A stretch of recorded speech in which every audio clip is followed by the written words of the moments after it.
75 साल के बाद इस देश में एक ऐसा शख्स आया जिसने गरीबों के बच्चों को भविष्य की एक उम्मीद दी। एक रिक्शे वाले का बेटा, मजदूर का बेटा, किसान का बेटा, जिसे कोई उम्मीद ही नहीं बची थी कि मेरे बच्चे बड़े होकर कुछ बन सकते हैं, आज उनके बच्चे यूट्यूब चैनल दिखाते हैं जनता की अदालत में अरविंद केजरीवाल क्या बोल रहे हैं। और मोहन भागवत स्वयंसेवक संघ, भारत देश के स्वयंसेवक संघ सम्मानीय है हम सबको, और देश विकास में उनका योगदान मिले यह हम आशा करते हैं। किस प्रकार से मोहन भागवत जी से 5 सवाल केजरीवाल जी ने पूछे और देश से जो प्रेम करते हैं सभी देशवासियों से प्रार्थना की कि मनन जरूर करिए, क्या देश को इस गर्त में डाला जा रहा है, यह राजनीति कहां तक सही है। दिखाते हैं क्या कहा अरविंद केजरीवाल जी ने और किस प्रकार की ये ताड़ना देश को गर्त में ले जा रही है। का किराया मुफ्त कर दिया, बुजुर्गों के लिए तीर्थ यात्रा कर दी, शानदार अस्पताल मोहल्ला क्लिनिक बना दिए, लोगों का इलाज मुफ्त कर दिया, शानदार स्कूल बना दिए, लोगों की शिक्षा शानदार कर दी, बच्चों को भविष्य दे दिया। 10 साल ईमानदारी से काम किया। मोदी जी को लगने लगा कि अगर इनसे जीतना है तो इनकी ईमानदारी पे चोट करो, इनको बेईमान साबित करो। तो प्रधानमंत्री जी ने एक षड्यंत्र रचा। उन्होंने षड्यंत्र रचा, केजरीवाल को बेईमान साबित करो, मनीष सिसोदिया को बेईमान साबित करो, आम आदमी पार्टी को बेईमान साबित करो। और षड्यंत्र रच के इन्होंने हमारे सारे बड़े बड़े नेताओं को एक एक करके जेल में डाल दिया। दोस्तों, अब हम जेल से बाहर आ गए और जेल से बाहर आने के बाद मैंने इस्तीफा दे दिया। आपके मन में यह चल रहा होगा कि केजरीवाल ने इस्तीफा क्यों दिया। मैंने इस्तीफा इसलिए दिया क्योंकि मैं ये सब करने के लिए, गंद करने के लिए नहीं आया था, मैं भ्रष्टाचार करने के लिए नहीं आया था, मैं सत्ता का लालच, सत्ता की भूख नहीं है मेरे को सीएम की कुर्सी की भूख नहीं है। मैं पैसे कमाने नहीं आया।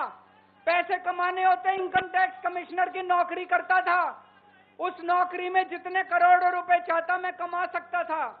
पैसे नहीं कमाने, देश के लिए आए थे, भारत माता के लिए आए थे, देश की राजनीति बदलने के लिए आए थे। दोस्तों,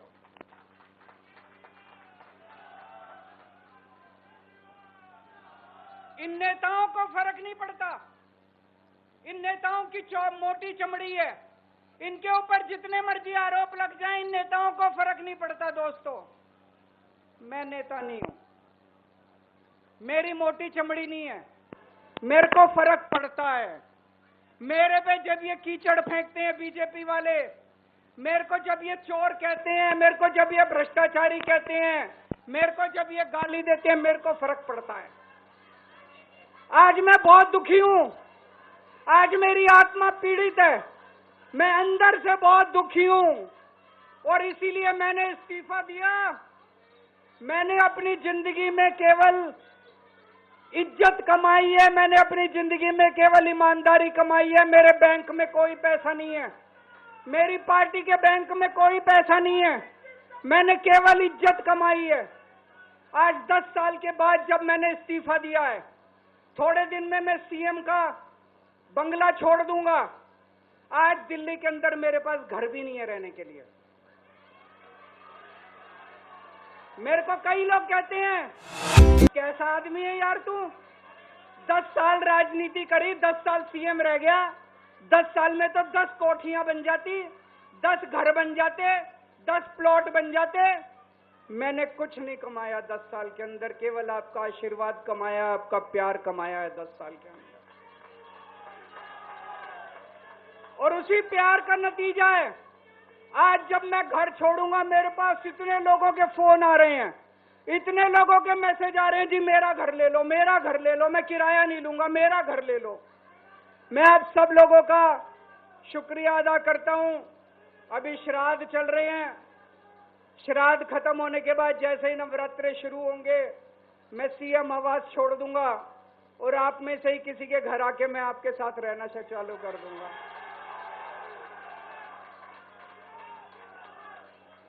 इन्होंने, मोदी जी ने हमारे ऊपर सबसे कठोर कानून लगाया, इस देश का ईडी का कानून, पीएमएलए। उसमें बेल भी नहीं मिलती, उसमें बेल भी नहीं मिलती, लेकिन केस फर्जी था। मैं शुक्रिया अदा करता हूं सुप्रीम कोर्ट का, उन्होंने हम सबको बेल दे दी, क्योंकि उनको भी पता था कि केस खत्म है, केस बेकार है। उन्होंने हम सबको बेल दे दी। लेकिन जैसे मैंने कहा, मैंने केवल ईमान, जब मैं जेल से आया मैंने मन में सोचा था, जब तक कोर्ट मेरे को बाइज्जत बरी नहीं कर देता मैं दोबारा कुर्सी पे नहीं बैठूंगा।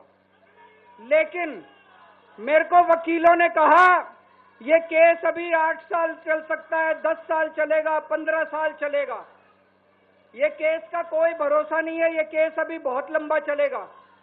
तो मैंने तय किया, मैं अपनी जनता की अदालत में जाऊंगा, जनता से पूछूंगा कि जनता मेरे को बताए कि मैं बेईमान हूं कि मैं ईमानदार हूं। मैं दाग के साथ नहीं जी सकता, दाग के साथ काम करना तो दूर की बात है, मैं इस दाग के साथ में जी भी नहीं सकता, मैं जिंदा भी नहीं रह सकता। मैं आपसे पूछना चाहता हूं, अगर मैं बेईमान होता, क्या मैं दिल्ली में बिजली फ्री कर सकता था? दिल्ली में बिजली फ्री करने के 3000 करोड़ रुपए लगते हैं। अगर मैं बेईमान होता, ये 3000 करोड़ रुपए खा जाता, बिजली फ्री करने की क्या जरूरत थी? अगर मैं बेईमान होता, क्या मैं महिलाओं का किराया फ्री करता? क्या जरूरत थी फ्री करने की? पैसे खा जाता सारे। अगर मैं बेईमान होता, क्या आपके बच्चों के लिए स्कूल बनवाता? सारे पैसे खा जाता। अगर मैं बेईमान होता, आपका इलाज मुफ्त करता, पैसे खा जाता सारे। इन लोगों की 22 राज्यों में सरकार है, 22 राज्यों में कहीं बिजली फ्री नहीं है। तो चोर कौन है? इनकी 22 राज्यों में सरकार है, कहीं महिलाओं का किराया फ्री नहीं है, तो चोर कौन है? आज आपके बीच में आया हूं, आपसे पूछने के लिए आया हूं, केजरीवाल चोर है या केजरीवाल को जेल भेजने वाले चोर हैं? जिन जिन लोगों को लगता है केजरीवाल ईमानदार है, हाथ खड़े करके बता दो जरा से। ये कैमरे वाले जरा से दिखा दो कि दिल्ली की जनता क्या सोचती है। जिन जिन लोगों को लगता है कि मोदी जी ने केजरीवाल के खिलाफ गंदा राजनीतिक षड्यंत्र रचा था, जिन जिन लोगों को लगता है कि मोदी जी ने केजरीवाल के खिलाफ बहुत बुरा षड्यंत्र रचा था, हाथ खड़े कर दो सब लोग।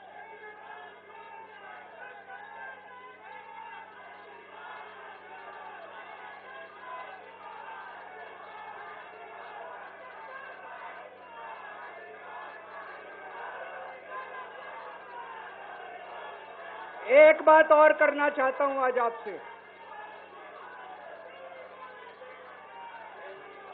एक बात और करना चाहता हूं, बड़े ध्यान से सुनना। एक बात और बहुत जरूरी बात है, सारे जने बड़े ध्यान से सुनना। ये आरएसएस वाले कहते हैं हम राष्ट्रवादी हैं, आरएसएस वाले कहते हैं हम देशभक्त हैं। आज मैं पूरे सम्मान के साथ, आरएसएस के प्रमुख हैं श्री मोहन भागवत जी, मैं पूरे सम्मान के साथ मोहन भागवत जी से 5 प्रश्न पूछना चाहता हूं और आपका समर्थन चाहता हूं। अगर मैं कोई गलत प्रश्न पूछूं तो बता देना, और सही प्रश्न पूछूं तो मैं आपसे हाथ खड़ा करवा के पूछूंगा।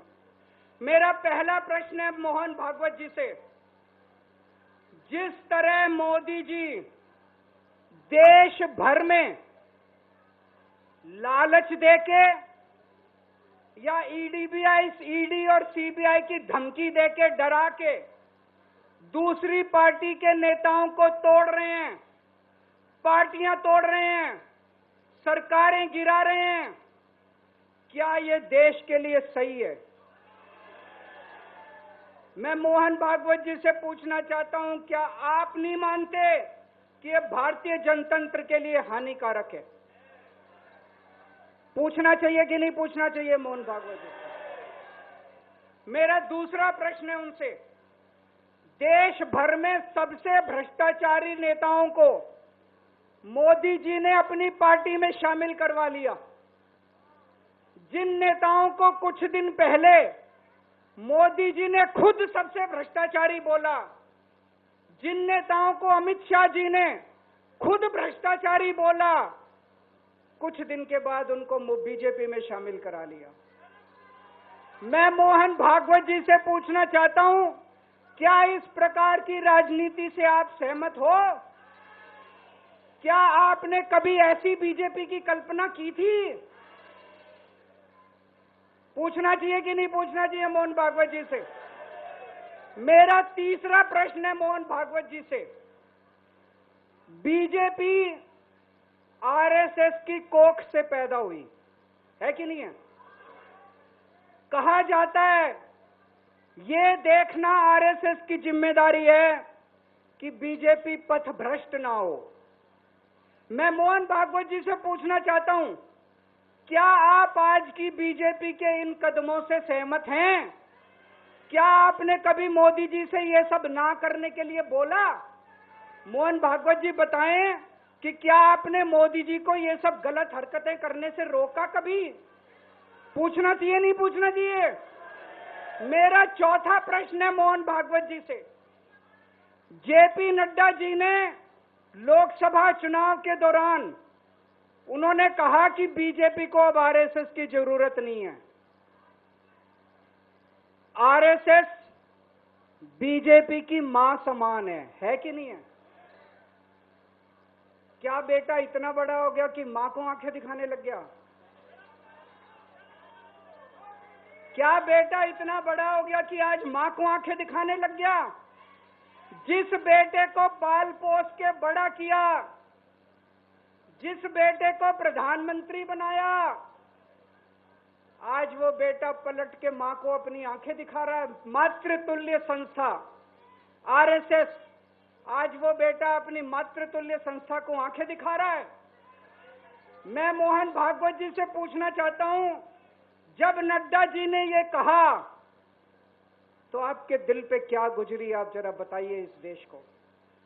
क्या आपको दुख नहीं हुआ? मैं आरएसएस के हर कार्यकर्ता से पूछना चाहता हूं, जब नड्डा जी ने कहा कि हमें आरएसएस की जरूरत नहीं है, क्या आरएसएस के हर कार्यकर्ता को दुख नहीं हुआ?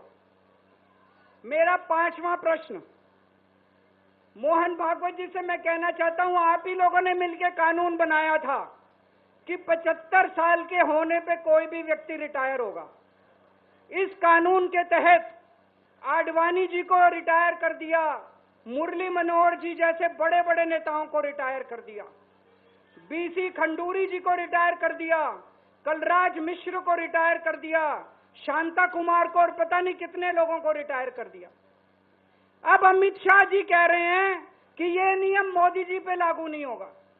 तो मैं मोहन भागवत जी से पूछना चाहता हूं, क्या आप इससे सहमत हो कि जो नियम आडवाणी जी पे लागू हुआ वो मोदी जी पे लागू नहीं होना चाहिए?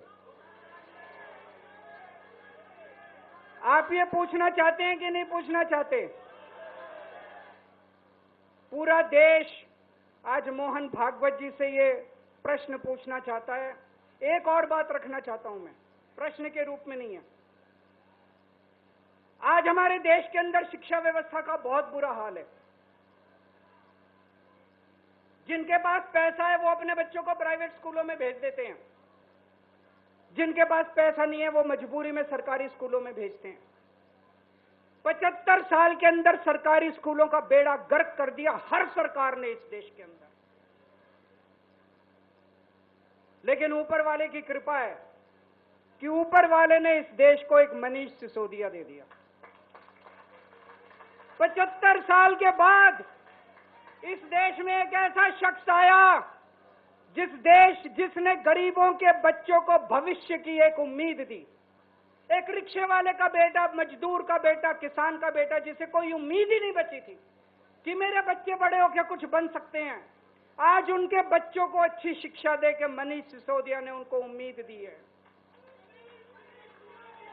ऐसे मनीष सिसोदिया को प्रधानमंत्री मोदी जी ने 2 साल जेल में रखा। मनीष सिसोदिया की जिंदगी उसकी अपनी जिंदगी नहीं है। मनीष सिसोदिया की जिंदगी देश की जिंदगी है। मनीष सिसोदिया का एक एक जिंदगी का पल इस देश का पल है। ये 2 साल मनीष सिसोदिया के खराब नहीं हुए, ये 2 साल इस देश के खराब हुए हैं। अगर आज मनीष सिसोदिया जेल के बाहर होता, न जाने कितने और नए स्कूल बनते, न जाने कितने बच्चों को शिक्षा मिलती। तो मैं मोहन भागवत जी से भी पूछना चाहता हूं कि क्या आरएसएस इस किस्म की हरकतों से सहमत है? ये सारे प्रश्न आज मैंने मोहन भागवत जी के सामने रखे हैं। मैं उम्मीद करता हूं कि वो इन प्रश्नों के जवाब देंगे। और ये प्रश्न केवल मोहन भागवत जी के लिए नहीं है। इस देश से प्यार करने वाले हर शख्स, इस देश के हर देशभक्त को, भारत माता की पूजा करने वाले भारत माता के हर सपूत को मैं ये प्रश्न पूछना चाहता हूं। इस पे चिंतन जरूर करना। आरएसएस के हर व्यक्ति से मैं कहना चाहता हूं, आपको हो सकता है केजरीवाल पसंद ना हो, आपको हो सकता है आम आदमी पार्टी पसंद ना हो, लेकिन देश की खातिर इन मेरे उठाए गए मुद्दों पे चिंतन जरूर करना दोस्तों।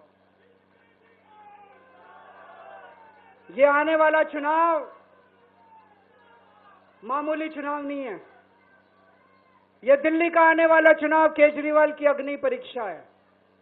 अगर आपको लगता है केजरीवाल ईमानदार है तो केजरीवाल को वोट देना।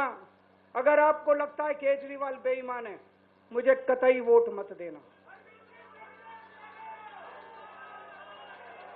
ये जो झाड़ू है ना, ये जो झाड़ू है, ये झाड़ू अब चुनाव चिन्ह नहीं है।